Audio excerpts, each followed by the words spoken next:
Well, hello, welcome to I Love Gay today.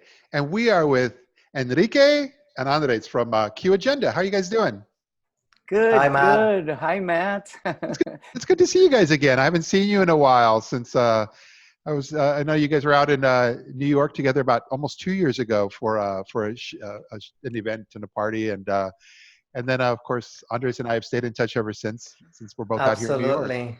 Yeah. Yeah, no, it's a whole different circumstances. We met last year again at the 50th anniversary of Stonewall. Yes. So it was great. Yeah. And so But no, you guys are working, you have a new project here. It's like maybe a year old now, though, but it's with Q Agenda. Tell us about that. Well, we're super excited. We're just halfway through our third season, so it's been going great.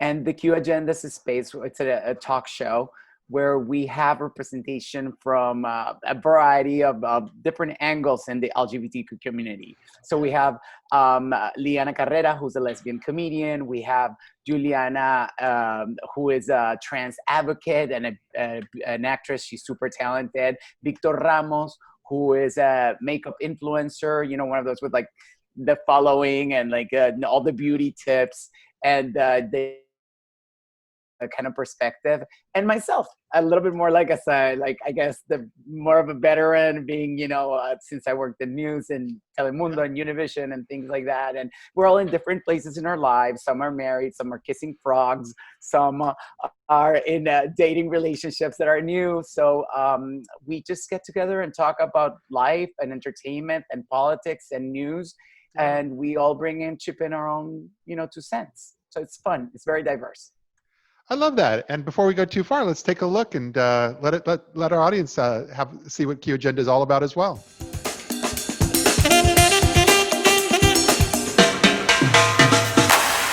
Super happy to see that the Q Agenda is being not only diverse but inclusive, which is beyond equity. It's really giving a voice. So thank you for being that voice for us. I journal and I write down, I am love, I am light, I am beautiful. With my high school, everyone knew me as like the lesbian. I know because they walked past me in the hallways and someone said, "That's the lesbian." And I was like, really? We don't care if you're a Catholic, if you're Jewish, if you're black, if you're white, if you're gay or straight. We want you to be happy at CNN. We have about 500 dogs with the Vanderpump Dog Foundation. We needed them in a time where we needed to find community and find support of people like us. So it's all about including everybody in the conversation and showing how love is love regardless of how you identify. I think that what you are doing here is so impactful and important. All that more right here on The Q Agenda. Oh, you guys make it look so fun. So, but anyway, no, what seems even more important is just, especially in this day and time where, not only are we dealing with quarantine and pandemic, but also with a lot of the protests that are so, and with race being such a big part of it, you guys are really putting things out there forward and kind of taking the lead when it comes to the LGBT community and the Latino community. Yes. Absolutely. yeah, absolutely. I think it is so important and LATV really, it's all about creating content that is completely inclusive.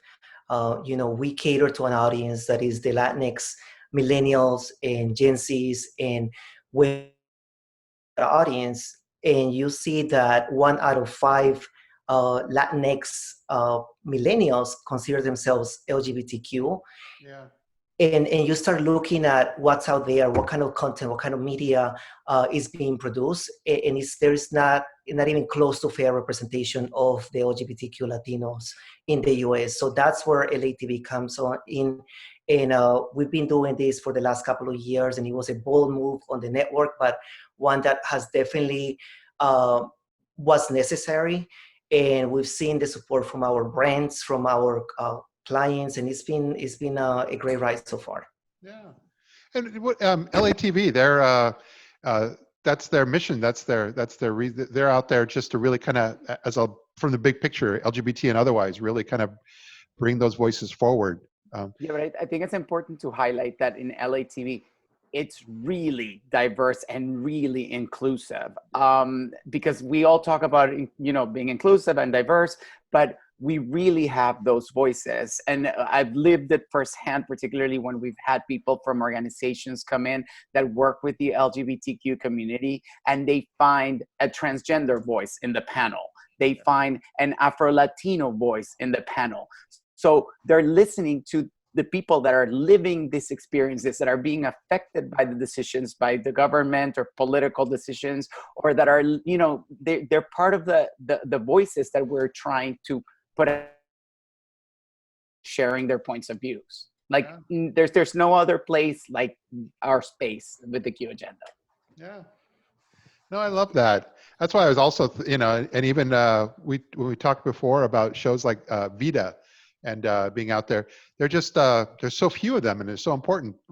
Believe it or not, it may sound a little strange, but that neighborhood and everything that they depict, I think it's Boyle Heights, but in Vida, I grew up in a neighborhood almost identical to that in LA. It was just so there's a part of me that just really loves watching that because I'm like, oh, all of that seems so familiar. But there was no gentrification yet. So that whole part of the storyline did not exist yet. Not that I'm old. But not at all. And I think it's so important when we talk about creating this content. I think just to add to what Enrique mentioned a little bit earlier ago, the people that are writing the scripts, our camera guys, our creative team, our marketing team, our management team, it's as diverse as it gets. And it's really the audience. So everything that we are creating, it's made for our audience, and everything gets tested before we go out to market. So it is really cool to be with an organization that really believes in diversity and making sure that inclusivity is at the forefront of our overall strategy. Yeah. No, and you were, Andres, you were out there last year during World Pride at the LGBTQ fronts, and you were there kind of really talking about the business case of LATV and Q Agenda and so forth. And we'll show a little excerpt from that right now. So at LATV, we're the premier destination for the Latinx millennial. By the way, Reverie, thank you very much for all the great facts you gave. I don't have to get into them right now because you covered them nicely. But we are we are a national TV cable network with digital and social media extensions. We have been in the marketplace for over 10 years, and we have been fully committed to our audience from the very beginning. Who's our audience? Well, our audience is the 200%ers. Those that are 100% American and 100% Latino. We are currently in over 12 million Hispanic households, and we are connecting with Latinos by telling stories that are relatable and that are culturally relevant. And if anyone's interested in seeing that full video in this, on the video that's posted on YouTube and other places, we're gonna make sure the link to that is also available so that anybody can watch, because it was a great full, I think it was about 10 minutes, full presentation with a sizzle reel that was built in that'll knock, you know, I hate to sound hokey, but will knock your socks off. Thank you. Thanks, Matt, for always thinking of us and for having us. We are really excited with the Q Agenda and the way that it's doing fantastic, and Enrique and Juliana, Lianna, Victor, they're doing such an amazing job with engaging with our audience and creating content for the network and also for our digital properties, our app.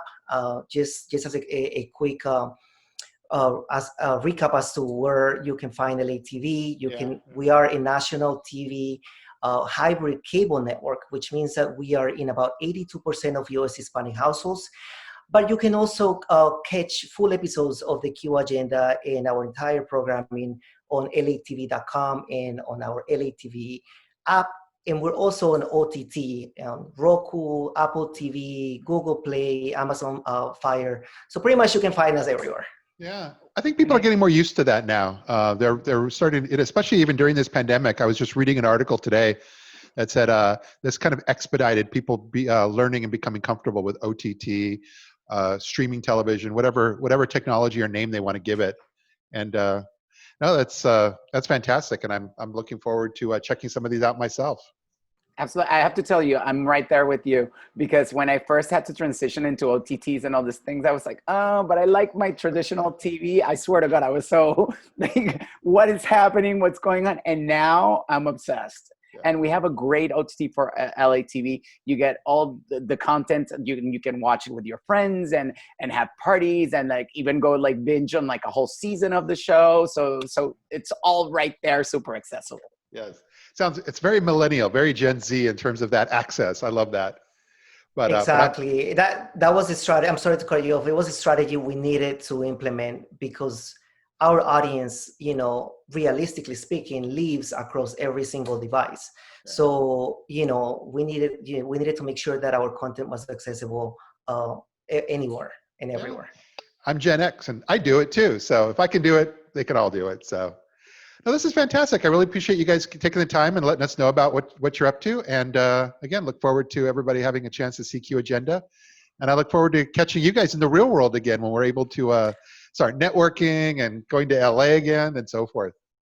Thank you so much. Absolutely. And then thank you, Matt, always for your support. You've always been a great supporter of our content and what we're doing and the mission. So thank you so much for always giving us a space. Well, thank you guys. Well, it's great seeing you. Matt. All right. Bye. Take care. Take care.